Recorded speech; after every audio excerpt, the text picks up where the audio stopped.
Vipin sir official पे आप सभी का स्वागत है। आज हम सब क्लास 10 के इतिहास के एक टॉपिक पे चर्चा करेंगे, जो महत्वपूर्ण टॉपिक होगा आज के लिए। तो आइए शुरू करते हैं। आज का टॉपिक होगा इटली का एकीकरण। इटली का एकीकरण। यूरोप के इतिहास में 19वीं सदी में इटली और जर्मनी का एकीकरण एक प्रमुख भूमिका निभाया। इटली का एकीकरण टॉपिक से हमें पता चलता है कि यह जो है बिखर चुका था, जिसको एक किया गया। तो टॉपिक शुरू करने से पहले हम इटली का इतिहास पे थोड़ा नज़र डालते हैं कि प्राचीन काल में विश्व इतिहास में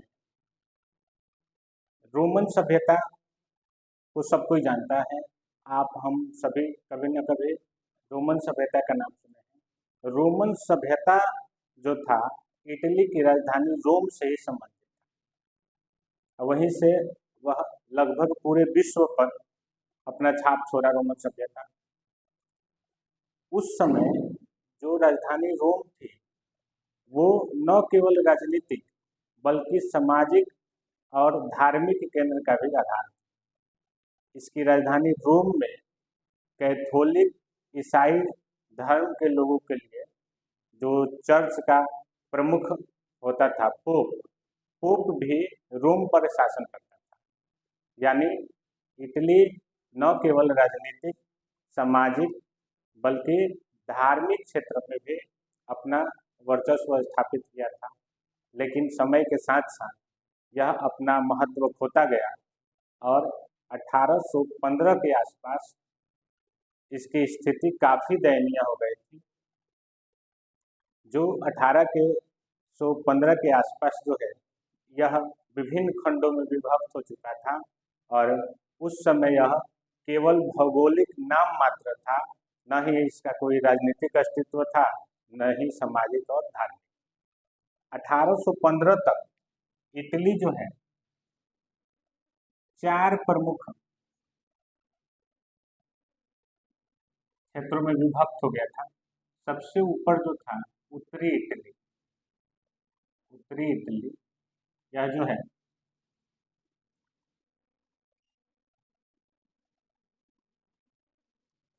उत्तरी इटली, यहाँ राजतंत्र चलता था, राजतंत्र। और इसी भाग में कुछ भाग था उत्तर में ही था यार, जो ऑस्ट्रिया का प्रभाव था, जहाँ पर ऑस्ट्रिया का प्रभाव वाला क्षेत्र था। बीच वाला जो मध्य इटली था जहाँ पर पोप का प्रभाव था, और नेपल्स सिसिली जैसे राज्य दक्षिणी इटली, इन 4 भौगोलिक खंडों में इटली विभक्त था। इन विभिन्न खंडों में इटली के जो निवासी हैं वो विभिन्न प्रजातियों, विभिन्न भाषाओं, विभिन्न वर्गों में विभक्त थे। कोई भी इटली देश जैसा किसी के अंदर भावना नहीं था। सब अपने राज्य में सीमित थे, अपने प्रजाति, अपने भाषा, अपने वर्गों तक ही सीमित। पर 19वीं शताब्दी में यूरोप के इतिहास काफ़ी हलचल भरा रहा था। 18वीं शताब्दी के अंतिम घड़ियों में फ्रांस में फ्रांसीसी क्रांति हुआ। फ्रांसीसी क्रांति के उपरांत नेपोलियन ने गणतंत्र की ध्वज तले फ्रांस और उसके आसपास के यूरोपीय देशों में गणतंत्र को फैलाने का प्रयास किया और उस गणतंत्र के आड़ में कहीं ना कहीं तानाशाह स्थापित करना चाह रहा। फ्रांस के पड़ोसी देश जिसमें इटली भी शामिल था, नेपोलियन का आक्रमण इटली पर भी हुआ, जहां जोरों शोरों से उसका स्वागत किया गया और नेपोलियन ने इन विभिन्न राज्यों को, विभिन्न खंडों को एक करने का प्रयास किया और इसे 3 गणराज्यों में स्थापित किया। यहाँ विभिन्न तरह के सुधार किए ताकि इटली एक हो सके। धीरे धीरे नेपोलियन जो है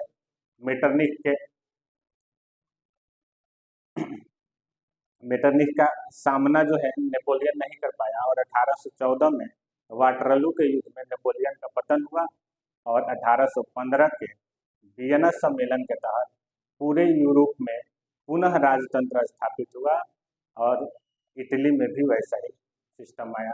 इटली में भी फिर से पुरातन व्यवस्था आ गया। पर एक बार जो राष्ट्रवाद का विचार फैल गया था पूरे यूरोप के लोगों में जो भावना आ गई थी स्वतंत्रता का, समानता का, बंधुत्व का, वह थमने का नाम नहीं ले रही थी। और जैसे जैसे फ्रांस में फ्रांसीसी क्रांति, उसके बाद 1830 की क्रांति और 1848 की क्रांति हुआ, वैसे वैसे फ्रांस के साथ साथ उसके आसपास के देशों में भी यह क्रांति होता रहा, जिसका सपना था कि निरंकुश राजतंत्र को समाप्त करना और वहाँ गणतंत्र का स्थापना करना। ठीक उसी क्रम में जैसे फ्रांस में फ्रांसीसी क्रांति 1830 की क्रांति 1848 की क्रांति हो रहा था, इटली में भी क्रांति हो रहा था और यहाँ भी एकीकरण का प्रयास किया जा रहा था। राष्ट्रवाद जो है धीरे धीरे बढ़ रहा था और इन सभी राष्ट्रवादी, उदारवादी, राष्ट्रवादी जो विचार था उसको दबाने का काम पूरे यूरोप में मेटरनिख कर रहा था। मेटरनिख ब्रिटेन, ऑस्ट्रिया, फ्रांस, रूस, ये सब मिलकर उदारवादी विचारों को दबा रहे थे और जिसका अध्यक्षता कर रहा था मेटरनिख। अब हम जानेंगे कि इटली का एकीकरण जो था, उसके एकीकरण में क्या क्या बाधाएं थी। इटली के एकीकरण में क्या क्या बाधाएं थी, इटली के एकीकरण में प्रमुख बाधाएं, क्या रुकावटें थी इटली के एकीकरण में। तो सबसे पहले देख रहे हैं कि ये जो भौगोलिक स्थिति है, इटली एक लंबा देश है, चौड़ाई उसकी कम है और लंबाई ज़्यादा है। किसी एक कोने से पूरे पर शासन नहीं किया जा सकता है और बीच में जो है पोप का प्रभाव है, तो पोप भी उत्तरी और दक्षिणी इटली को मिलने नहीं दे रहा है। पोप चाहता था कि हमारे झंडे तले इटली का एकीकरण हो, न कि राजनीतिक झंडे तले। तो बाधाएं में पहला जो बाधाएं थी इटली के एकीकरण की बाधाएं, वो थी भौगोलिक स्थिति। भौगोलिक स्थिति के कारण इटली का एकीकरण नहीं हो पा रहा था और इस भौगोलिक स्थिति में क्या था कि इसकी लंबाई, इसकी बनावट ऐसी थी कि किसी कोने से या किसी एक छोर से पूरे इटली पर जो है कब्जा या पूरे इटली को कंट्रोल करना मुश्किल था और बीच में पोप का शासन था। पोप चाहता था कि हमारे झंडे के अंदर, माने हमारे नेतृत्व में इटली का एकीकरण हो और जो धार्मिक स्तर पर हो, न कि राजनीतिक स्तर पर। पोप पर कोई हमला इसलिए नहीं कर पाता था कि पोप एक धार्मिक मामला हो जाता, पोप पर हमला करना जो है धार्मिक मामला हो जाता और पोप पर हमले करने का मतलब है कि पोप को मानने वाले कैथोलिक धर्म को मानने वाले जो देश थे, फ्रांस, ऑस्ट्रिया, वे इटली पर हमला कर देते हैं और यह एकीकरण पूरा नहीं हो पाता। तो इटली के एकीकरण में जो बाधाएं में पहला जो था वो हम देख रहे हैं कि भौगोलिक स्थिति थी और दूसरा था बाहरी हस्तक्षेप। बाहरी हस्तक्षेप के हैं इटली के दो पड़ोसी देश हैं। इधर पड़ोसी देश एक था ऑस्ट्रिया जो था वह नहीं चाहता था कि इटली का एकीकरण हो, क्योंकि ऑस्ट्रिया खुद इटली के दो बड़े राज्यों लोम्बार्डी और वेनेशिया पर सीधे कब्जा किया था और बाकी के जो यहाँ जो राज्य हुआ करते थे उस पर, वहाँ के राजाओं पर ऑस्ट्रिया का सीधा प्रभाव न होकर अप्रत्यक्ष रूप से प्रभाव होता था। यानी उत्तरी इटली पर प्रत्यक्ष और अप्रत्यक्ष रूप से ऑस्ट्रिया का प्रभाव था, वहीं मध्य इटली पर जो है पोप का प्रभाव था और धार्मिक मामले के कारण पोप पर कोई भी अधिकार नहीं कर पा रहा था। बाहरी हस्तक्षेप में तो एक ऑस्ट्रिया हो गया और दूसरा फ्रांस। फ्रांस और ऑस्ट्रिया दोनों नहीं चाहते थे कि इटली का एकीकरण हो और इटली एक नए शक्ति के रूप में उभरे। और इधर दक्षिणी इटली जो था, दक्षिणी इटली भौगोलिक स्थिति, बाहरी हस्तक्षेप, इसके अलावा तीसरा हम ले सकते हैं कुलीन वर्ग का प्रतिरोध। कुलीन वर्ग का विरोध। कुलीन वर्ग जो थे, हर राज्य में कुछ सत्ताधारी कुलीन वर्ग होते थे।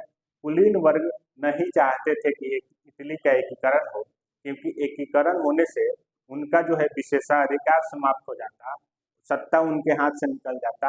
धार्मिक कुलीन वर्ग राजनीतिक और धार्मिक मामलों को के संरक्षक घोषित करते थे अपने आप को, और वे अपनी सत्ता, अपनी स्थिति, अपने विशेषाधिकार को नहीं खोना चाहते थे। इसलिए इटली के एकीकरण में वे लोग बाधा पहुंचाते थे। तो इस तरह इटली के एकीकरण की बाधाओं में हम देख रहे हैं कि भौगोलिक स्थिति, बाहरी हस्तक्षेप मतलब ऑस्ट्रिया और फ्रांस का विरोध, कुलीन वर्ग का विरोध, और इसके अलावा जो है विभिन्न प्रशासनिक समस्याएं थी जिनके कारण इटली का एकीकरण नहीं हो पा रहा था। प्रशासनिक समस्याओं में आ जाएगा कि ये जो पूरे इटली के लोग हैं विभिन्न प्रजातियों के हैं, विभिन्न भाषा भाषी के हैं, विभिन्न वर्गों के थे, तो इनको एक साथ रखना, एक भाषा में लाना बड़ी मुश्किल काम था। तो ये इटली के एकीकरण में प्रमुख बाधाएं। इन सब बाधाओं के बावजूद जो यूरोप में 19वीं शताब्दी में राष्ट्रवाद की लहर दौड़ रही थी, वो सब बाधाओं को दूर कर दी और इटली के एकीकरण में भी जो बाधाएं थी उनको राष्ट्रवाद ने ढक दिया। इन सब बाधाओं को राष्ट्रवाद ने ढक दिया। इतने बाधा होने के बाद भी राष्ट्रवाद ने इन सबको ढक दिया और इटली का एकीकरण हो गया। तो आखिर एकीकरण हुआ कैसे, इसे हम समझते हैं। इटली के एकीकरण, तो यहाँ हम पढ़ते हैं कि इटली का एकीकरण कैसे हुआ। इटली का एकीकरण, तो इटली के एकीकरण हम विभिन्न चरणों में पढ़ेंगे। तो इसके हम 4 चरण बनाते हैं। इटली के एकीकरण में 4 चरण बनाते हैं। 4 चरण में कैसे यह संभव हुआ, इसको समझते हैं। तो सबसे पहले समझते हैं इसका एकीकरण का शुरुआत जो है वो नेपोलियन ही कर दिया था। नेपोलियन ने इटली को 3 गणराज्यों में स्थापित किया था। उसके बाद नेपोलियन के चले जाने के बाद फिर से इटली में राजतंत्र आ गया था। उसके बाद जैसे जैसे फ्रांस में क्रांति हो रही थी, इटली में भी क्रांति हो रही थी और उसका नेतृत्व कर रहे थे मेजनी। मेजनी ने इटली का एकीकरण जो है, मेजनी उत्तरी इटली का एकीकरण करने में अपना महत्वपूर्ण योगदान दे रहा था। मेजनी जो है एक आदर्शवादी, एक दार्शनिक, एक लेखक था जो इटली के एकीकरण में अपना योगदान दे रहा था। लेकिन मेजनी जब जब आंदोलन को आगे बढ़ा रहा था, उस समय मेटरनिख युग चल रहा था, जो इटली के राष्ट्रवादी आंदोलनों को बार बार दबा दे रहा था और मेजनी को इटली से बाहर भागना पड़ रहा था। मेजनी जो था इटली के एकीकरण में एक गुप्त संस्था थी, कार्बोनरी का सदस्य था। मेजनी जो था कार्बोनरी का सदस्य था। यह कार्बोनरी जो था छापेमार युद्ध करके राजतंत्र को कमजोर कर रहा था, और उसी का सदस्य कौन था? मेजनी। राजतंत्र को कमजोर कर करके और गणतंत्र की स्थापना करने का प्रयास कर रहा था, पर समय समय पर जो है राजतंत्र इन आंदोलनों को दबा दे रहा था। धीरे धीरे कार्बोनरी का जो अस्तित्व समाप्त होने लगा, तो मेजनी ने अपना संस्था बनाया जिसका नाम रखा यंग इटली, और इसमें नए युवाओं को शामिल किया गया जो इटली में जगह जगह पर आंदोलन किया करते थे, जो इटली में जगह जगह पे आंदोलन किया करते थे और इटली में गणतंत्र स्थापना करने का प्रयास करते थे। इसके साथ साथ इटली से बाहर एक संस्था बनाया जो यंग यूरोप था, और इसमें इटली के साथ साथ पूरे यूरोप में जो है गणतंत्र की स्थापना और राजतंत्र के समाप्ति का प्रयास किया जा रहा था, जिसमें यूरोप के युवा जो है शामिल हो रहे थे। इसकी स्थापना 1834 में की गई। मेजनी जो था, जो है अंडरग्राउंड रहकर पूरे इटली में जो था राष्ट्रवाद को नए रूप में, नए स्वरूप में या राष्ट्रवाद की जोत जगाए रखा, तब तक जगाए रखा जब तक कि मेटरनिख ऑस्ट्रिया छोड़कर भाग न गया। मेटरनिख 1848 की क्रांति जो हुई थी उसमें मेटरनिख ऑस्ट्रिया से भाग गया और पुनः मेजनी इटली में आता है और युवाओं को शामिल करके और अपना योगदान देता है, इटली के एकीकरण में अपना योगदान देता है। तो ये पहला चरण है। इटली के एकीकरण में मेजनी का अगर आउटपुट देखा जाए कि मेजनी ने किया क्या था, तो कोई बड़ा चीज देखने को नहीं मिलता है, लेकिन इटली में राष्ट्रवाद को जगाए रखने में, युवाओं को जगाए रखने में जो है मेजनी का अहम योगदान था। इसलिए इस योगदान को भी हम कम नहीं कहेंगे। 3 दशक तक इटली में राष्ट्रवाद को जगाए रखने में मेजनी का अहम योगदान। मेजनी के बाद आता है काउंट काउर।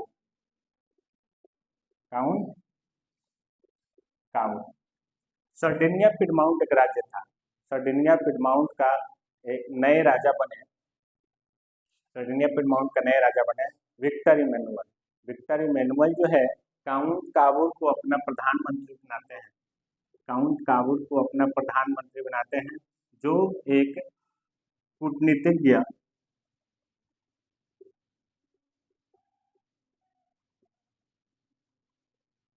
और राष्ट्रवादी व्यक्ति था। काउंट कावूर ने इटली के एकीकरण में अपना महत्वपूर्ण योगदान दिया। यह मानता था कि इटली का एकीकरण अकेले संभव नहीं, इसके लिए बाहरी सैनिक सहायता लेना जरूरी है और अकेले ऑस्ट्रिया को नहीं हराया जा सकता है। इसलिए इसने बाहरी सैन्य शक्ति का सहारा लिया। उसके लिए यह जो है उचित समय का इंतजार कर रहा था, और वह समय आ गया जब फ्रांस, ब्रिटेन और तुर्की मिलकर रूस पर हमला किए थे।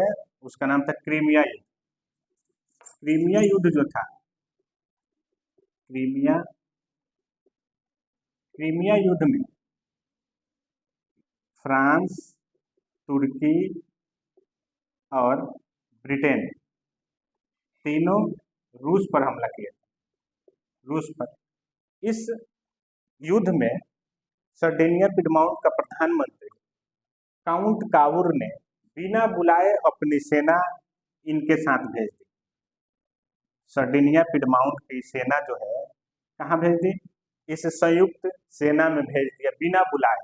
इसलिए भेज दिया कि यह एक कूटनीतिक चाल थी, जिसमें फ्रांस, तुर्की और ब्रिटेन की सेना जो है जीत जाती है, और जीतने के बाद एक संधि होता है पेरिस में, पेरिस संधि के नाम से होता है। उसमें सर्डिनिया पिडमाउंट के प्रधानमंत्री काउंट कावूर को भी बुलाया जाता है। काउंट कावूर को भी बुलाया जाता है। काउंट कावूर जब इस पेरिस संधि में पहुंचता है तो अपनी समस्या उस सम्मेलन में रखता है, सबके सामने रखता है कि ऑस्ट्रिया जो है गैर कानूनी रूप से इटली के एकीकरण में बाधक है, इटली के राज्यों पर कब्जा जमाए हुए हैं। तो चूंकि इसमें मदद किया था, तो फ्रांस, तुर्की और ब्रिटेन ने इटली के प्रति यानी सर्डिनिया पिडमाउंट के प्रति अपनी सहानुभूति देता है, पर कोई प्रत्यक्ष मदद नहीं करता है। इससे काउंट कावूर जो है हताश नहीं हुआ और अपने प्रयासों में लगा रहा। धीरे धीरे उसका बातचीत फ्रांस से होता रहा है, और फ्रांस को इस बात के लिए राजी कर दिया कि अगर ऑस्ट्रिया से हमारा युद्ध होता है तो आप अपनी सेना हमें भेजेंगे। फ्रांस इस बात पे राजी भी हो जाता है कि अगर ऑस्ट्रिया और सर्डिनिया पिडमाउंट में युद्ध होगा तो हम अपनी सेना भेजेंगे। बदले में काउंट काबूर यह मान लेता है कि अगर हम जीतते हैं तो आपको निस और सेवाय नामक राज्य देंगे। निस और सेवाय नामक राज्य किसको देंगे? फ्रांस को देंगे। समय के साथ जो है, समय के साथ सर्डिनिया पिडमाउंट और ऑस्ट्रिया में सीमा संबंधी विवाद को लेकर युद्ध होता है, जिसमें फ्रांस की सेना और सर्डिनिया पिडमाउंट की सेना एक साथ होती है और सामने होता है ऑस्ट्रिया। इस युद्ध में ये जो यहाँ दो राज्य जो होता है, लोम्बार्डी और वेनेशिया, लोम्बार्डी और वेनेशिया, इस पर जो है इनकी सेना सर्डिनिया पिडमाउंट और फ्रांस की सेना कब्जा कर लेती है। पर जैसे यहाँ आंदोलन चल रहा था तो यहाँ बाकी के राज्यों में भी आंदोलन शुरू हो गया। यहाँ युद्ध के समय आंदोलन शुरू हो गया और ये राज्य जो है सर्डिनिया पिडमाउंट के अंतर्गत आने का प्रयास करने लगे। यहाँ के लोग चाहते थे कि इटली एक हो जाए और हम सर्डिनिया पिडमाउंट के राज्य में शामिल हो जाए। इससे फ्रांस डर गया। फ्रांस का जो राजा था वो भयभीत हो गया कि अगर पूरा इटली एक हो गया तो कहीं ना कहीं इटली हमारे लिए घातक सिद्ध हो जाएगा। इसलिए युद्ध चल ही रहा था, तब तक नेपोलियन का जो सम्राट था वो अपनी सेना को वापस बुला लेता है और ऑस्ट्रिया से संधि कर लेता है कि हम इस युद्ध में शामिल नहीं होंगे।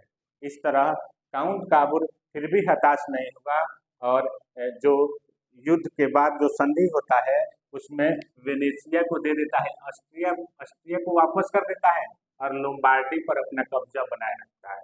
इस युद्ध की मध्यस्थता फ्रांस ही करता है और फ्रांस जो है सर्डिनिया पिडमाउंट को इस बात पर मनाने को बाध्य करता है कि वेनेशिया वापस कर दो और लोम्बार्डी पर अपना कब्जा बनाए रखो।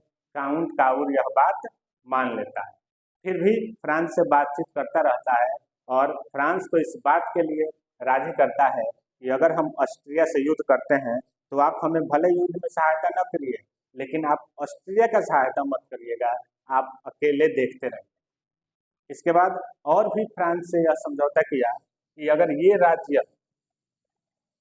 ये राज्य हमें मिलना चाहे तो आप उसे न रोकिएगा।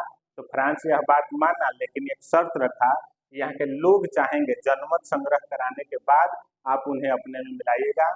तो काउंट काबूर यह जानता था कि यहाँ के लोग हमारे पक्ष में हैं, इसीलिए उसने जनमत संग्रह कराया और उसे अपने में शामिल कर लिया।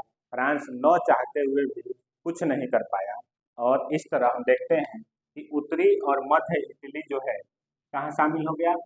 एक में शामिल हो गया। उनका एकीकरण हो चुका था केवल रोम को छोड़कर, क्योंकि रोम पर किसका प्रभाव था?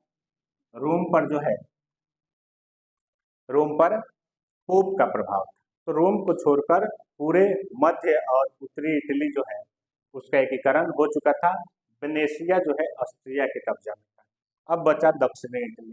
दक्षिणी इटली में पेशे से एक नाविक व्यक्ति था जिसका नाम था गैरीबाल्डी, जो एक कुशल जो है सेनापति भी था।